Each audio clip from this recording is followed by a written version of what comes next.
1 तास भिजवलेला मसूर, 2 कांदे, अर्धा टोमॅटो, 3-4 पाकळ्या लसूण, बारीक चिरलेली अशी कोथिंबीर. त्यानंतर आपण मसाले घेतलेले जिरं, लाल तिखट, हळद, गरम मसाला. आता आपण 2 पळ्या तेल टाकून घेणार आहे. तेल तापलं की आपण त्याच्यामध्ये जिरं टाकायचं. जिरं तडतडलं की आपण त्याच्यामध्ये कांदा टाकून घ्यायचा आहे. कांदा थोडा भाजायचा. त्याच्यामध्ये आपण लसूण टाकणार आहे.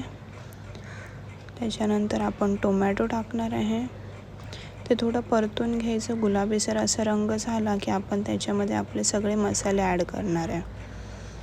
मसाले कांदा चांगल्या प्रकारे थोडा 2 मिनटं आपला परतून घ्यायचा की तो मसाला परतू नये म्हणून त्याच्यामध्ये आपण थोडं 1 चमचा पाणी टाकले जेणेकरून तो मसाला खाली करपू नये. त्याच्यानंतर मग आपण भिजवलेली आपला मसूर टाकायचा आहे.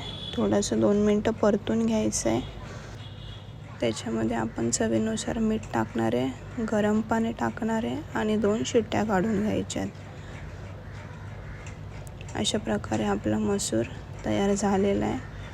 मस्त अशी बारीक चिरलेली कोथिंबीर आपण त्याच्यावरती गार्निश करून आपला मसूर सर्व करायचा आहे. थँक्यू.